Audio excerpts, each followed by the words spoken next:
Hello and welcome. This week I shall be speaking with the Director General of the National Agency for the Control of AIDS, NACA, Professor John Idoko.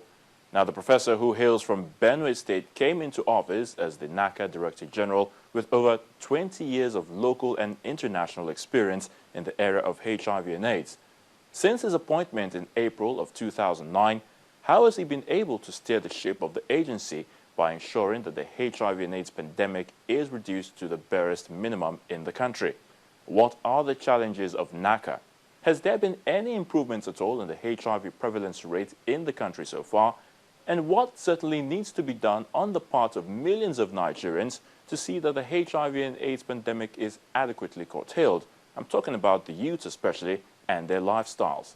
Now, NACA, of course, has as part of its mandate, based on the Act of 2006, which established it, as to plan and coordinate activities of the various sectors in the National Response Strategic Framework, formulate policies and guidelines on HIV and AIDS, and support HIV and AIDS research in the country.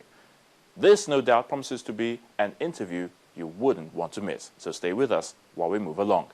I'm Ayotunde Balogun, and it's question time. Professor John Idoko, you're welcome to Question Time. Thank you very much. Now, let's start right away looking at the mandate of the agency, NACA. It has a broad spectrum of that's to coordinate the broad spectrum of HIV and AIDS response. Now, how have you been able to interface with all stakeholders, or should I say concerned individuals, within the health sector in curbing this trend? First, it's more than the health sector. But let me probably expand the mandate. We have a huge mandate, but three are extremely important. We call them the 3 1s. And those three is, you've mentioned one. Before you coordinate, you've got to have a plan. You've got to have a policy. So we as an agency develops the policy and the plan, a strategic plan for HIV for the whole country. That's cardinal. The second thing is, having done that, we coordinate the activities which come out of this plan across, 4 main sectors. And these sectors are the public sector, the private sector, the civil society sector, and then, our various development partners. And then, having coordinated it, in order to show that the activities are yielding results, we need to monitor and evaluate them. So monitoring and evaluation across all the sectors is also something that we coordinate. There are other, less important mandates, like bringing research to the fore, we coordinate research, we mobilize resources, but those first three are extremely important. We call them the 3 1s. And it's across the whole nations of the world where, HIV is an issue.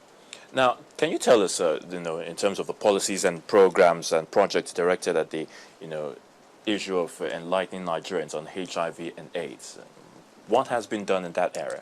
Well, like I said, our job is coordinating across 4 very important, huge sectors. And we do not implement, but we coordinate, and we develop the policy and the plan. For example, in 2010, we developed a strategic plan, that took us from 2010, and then it's taking us to 2015.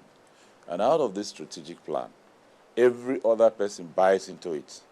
And this strategic plan was actually developed from ground up upwards. What I mean is that we went around all the 36 states and the FCT. They developed their own plans, and we fused it at the top to develop what is a strategic plan for the country.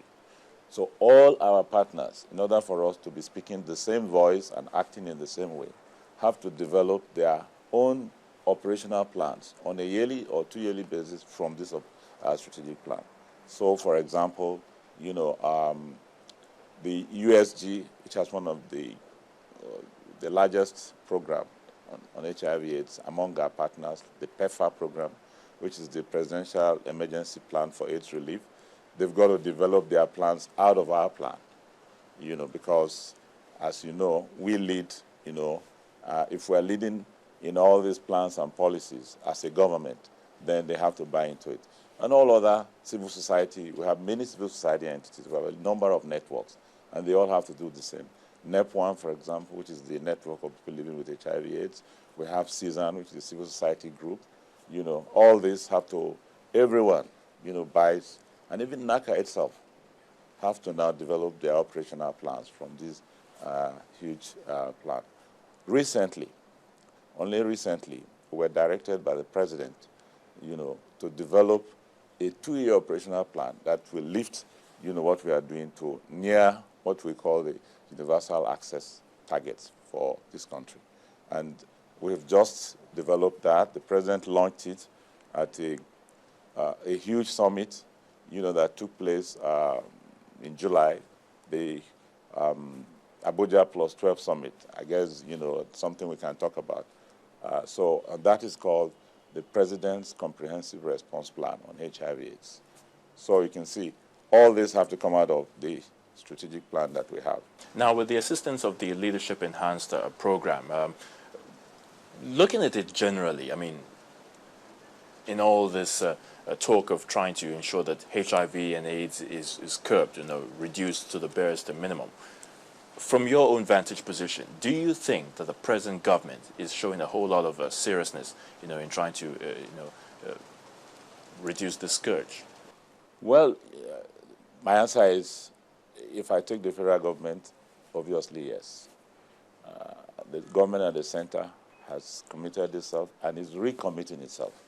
And that's why the president now directed us. The president said, I don't want anybody to die of HIV/AIDS. That's reminding us of the 0 new infections, 0 AIDS-related deaths, and 0 stigma. And, directed us to go and produce a comprehensive plan to ensure that we meet our universal access targets. And universal access targets means ensuring that 80% of all those in need get, the interventions that are required. If it is prevention, we make sure that 80% of the population get it, for example, testing. If it is treatment, all those who require treatment, 80% of them will get it.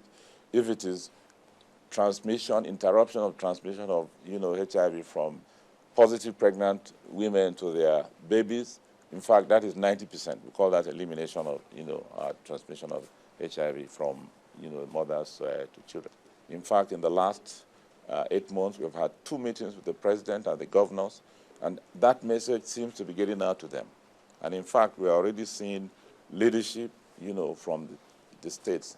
So we're pretty happy about, the momentum that is going on. Now, Professor, does it even still baffle you that a whole lot of Nigerians still believe that there's nothing like HIV and AIDS in existence? Well, I wouldn't say it baffles me. The reason is that we live in, a very multicultural society. There are a lot of people who still believe that most illnesses come out of their enemies or spirits or, or somebody who is after them. And it makes it very difficult. I remember in the early days of HIV, Uganda was a lead. And the same type of issues here. If you go to your village and ask people, someone who has classical symptoms of HIV, they will tell you, no, it's some kind of spirit or it's some kind of enemy or something. But they used to say in Uganda that that in a community there are some illnesses that are caused by, evil spirit, but HIV is not caused by it. And I think that's where we need to go. We need to really come out. It's because of the stigma and the discrimination that's pervading the place. But that also is changing a lot. I know 10 years ago, it was like HIV was a death sentence. And at that time, because of the fear, the shame, and that shrouds, the illness, it was dreaded. But it's not the same today. It's a chronic illness. You can live a completely normal life on your drugs like you would live if you were taking your drugs for hypertension or diabetes. Now, are these drugs available or are they affordable, for millions of Nigerians? The drugs are completely free, and they're not only free, but I have seen the transformation of the drugs. Technology has shown, and I keep saying, 10 years ago, people were taking like 10, 12 tablets a day. Now you need to take not more than 1, not more than 2 tablets a day, and that has changed the picture. So the drugs are more convenient, they are more potent, they have less side effects, and that obviously should help people to live well. And our studies have shown clearly that if you are 25 when you develop HIV, you can live up to 80 if you take those drugs as and when due. That's well proven.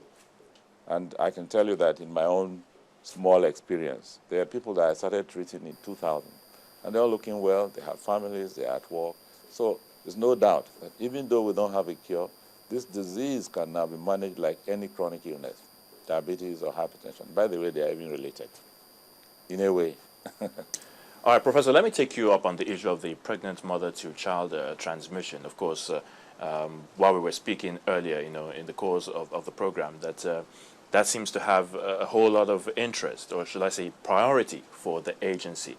Now, what can you tell us about that? We'll take that first. We have to go on a break, so please stay with us. It's still Question Time on Channels Television.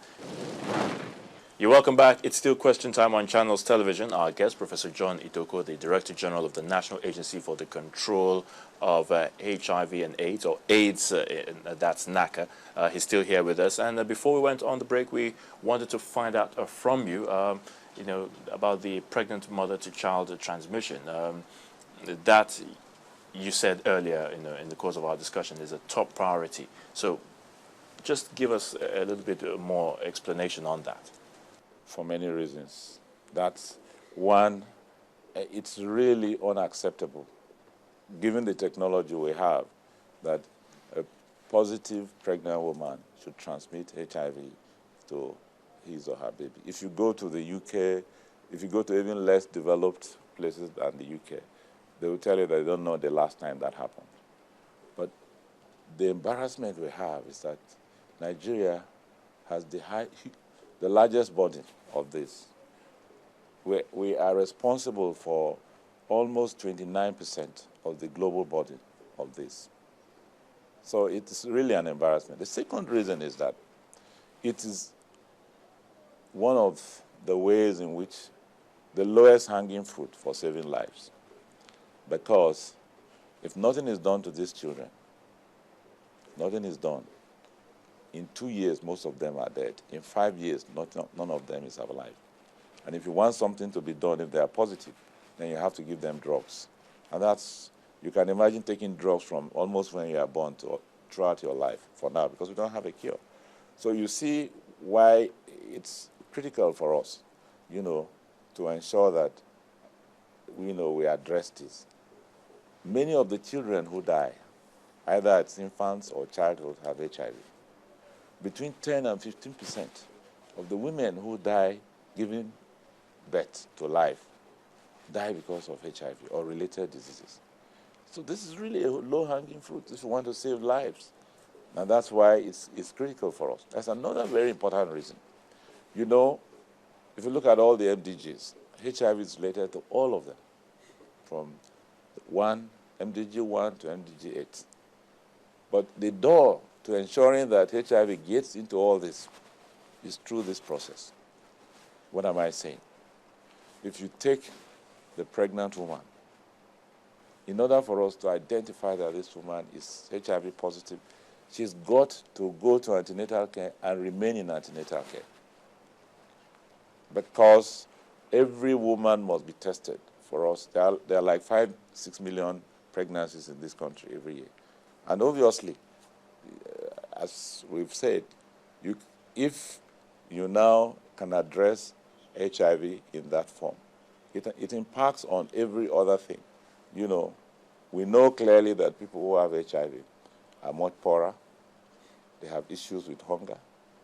We also know clearly that one of the reasons why we must address education, particularly girl-child education, is ensuring that we can empower the women. And if we empower the women, their risk of developing HIV is much less. In fact, 60% of the women, of all those who have HIV, the 3.4 million people are women. And the reason is because of the disadvantaged position of the woman in society from her political, her social, and economic status. So if you raise the girl child, and you raise education generally, you can address this. There's no cure. But how would you, react to this claim, or recent claim that we heard that there's actually some, cure for the scourge of HIV and AIDS? What's your reaction to that? Perhaps you might have one or two things to say about this. Well, when I say there's no cure, what I mean is that the drugs we give now, they're not a cure. Yes, there have been 2 isolated cases, well reported, and I think I need to make mention of this. One was a baby that was reported sometime early this year, at one of our big conferences. And this baby was a young baby, was born, identified to be positive